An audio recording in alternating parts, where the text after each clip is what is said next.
ISPAC est un grand salon. Cette année, nous avons prévu d'avoir plus de 600 expositeurs.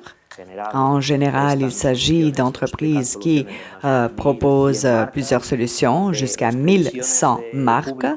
Les prévisions du public sont un petit peu inférieures, comme dans tous les salons, tous les secteurs industriels après la pandémie. Nous étions presque 40 000 visiteurs avant la pandémie.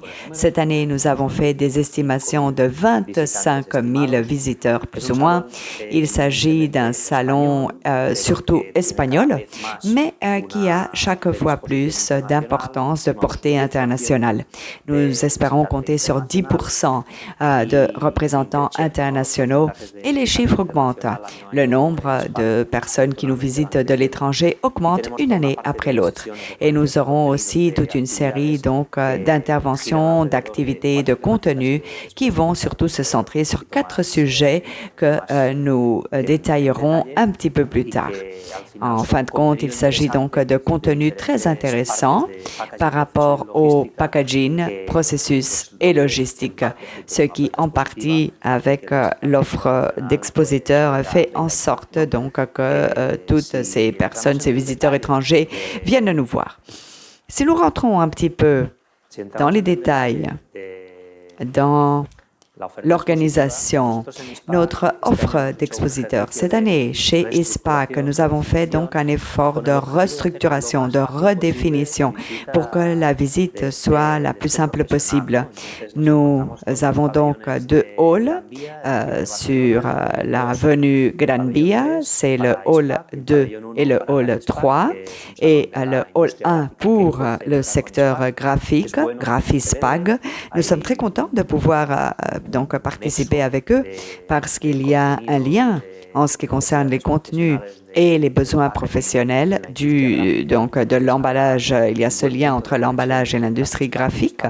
C'est pour cela donc que les visiteurs d'un salon pourront aller de l'un à l'autre et voir un petit peu quelles sont les innovations dans ces 2 domaines.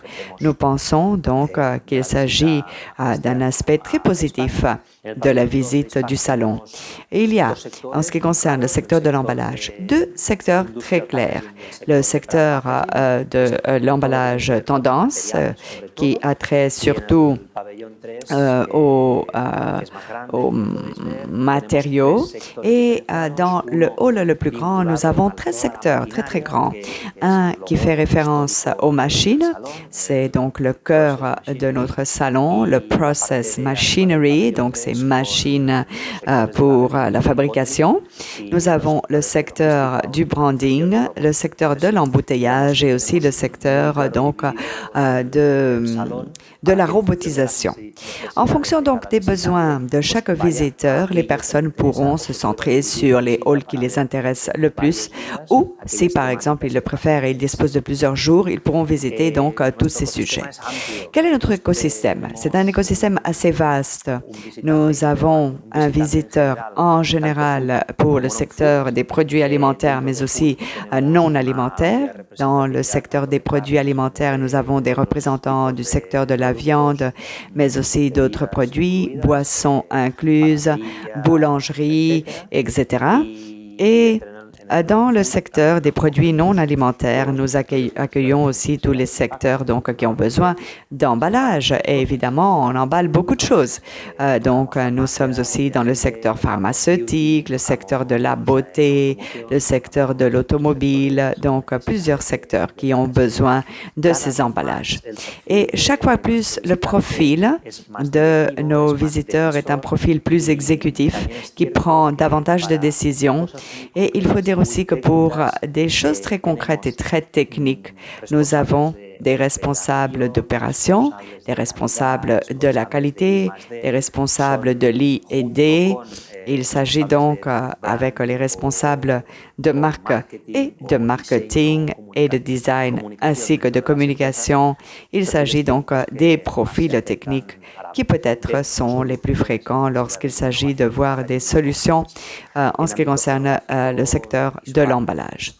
Du point de vue géographique, ISPAC, bien, c'est la porte d'entrée pour l'innovation européenne sur les marchés européens, mais surtout par rapport au marché méditerranéen, le nord de l'Afrique également, et l'Amérique du Sud. Et donc, c'est comme cela que nous avons plus ou moins représenté notre public objectif, le public objectif qui vient nous visiter chez ZISPAC. En ce qui concerne les contenus, bon, je ne vais pas être long là parce que je pense qu'il est beaucoup plus important de pouvoir faire une visite en présentiel. C'est beaucoup plus utile. ISPAC Unboxing. Nous avons fait là un petit changement parce que nous voulons dévoiler, révéler les solutions d'emballage et ce que nous présenterons dans notre salon, c'est surtout des solutions basées sur la demande. Nous pensons donc que cette offre d'expositeurs présente des solutions dans leur stand. Nous avons essayé de voir donc quels sont les cas réels de demande d'industrie, de conditionnement. Et c'est précisément ces industries, ces entreprises, celles que nous souhaitons donc identifier pour qu'elles nous expliquent leur cas de réussite, leurs besoins, comment ils ont résolu leurs besoins. Et nous pensons que celle-ci est la meilleure façon d'attirer les visiteurs plus qualitatifs. C'est-à-dire que certains visiteurs expliquent leurs exercices, leurs solutions internes du point de vue des défis et des solutions, ainsi que du point de vue donc des problèmes ou des soucis auxquels sont confrontées toutes les entreprises. Nous avons donc inventé le concept de booster.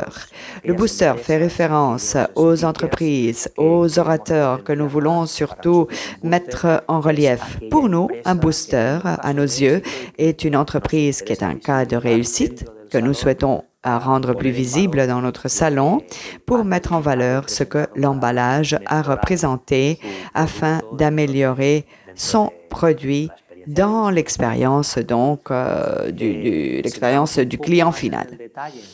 Si nous rentrons un petit peu dans les détails, les sujets que nous allons décliner dans cet espace unboxing, il y a 4 sujets principaux. La première, donc, c'est l'expérience de l'utilisateur. Deuxième pilier, la durabilité. Il s'agit là donc de 2 sujets qui vont se dérouler dans le hall 2. Il y aura aussi donc le brand marketing, comme je vous ai dit avant.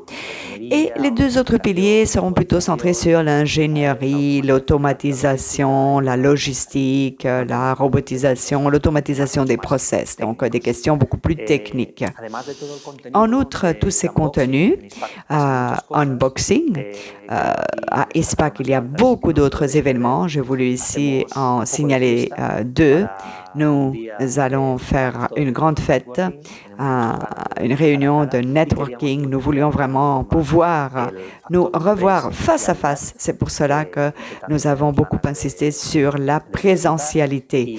Et évidemment, il y aura aussi les événements, les sessions parallèles des différents partenaires qui ont mis en place des programmes concrets pour leurs espaces. Par exemple, Packaging Cluster a beaucoup collaboré avec nous et aussi Beauty Cluster qui organise un congrès très technique par rapport à l'odorat, donc les questions olfactives, où il y aura donc un intervenant très connu avec beaucoup de réputation directement lié au secteur de la beauté et qui aura donc son importance dans notre salon. Nous pouvons également aussi signaler tous les contenus qu'Amex sont en train de produire pour qu'il y ait aussi beaucoup de choses qui se passent autour de l'International Business Point.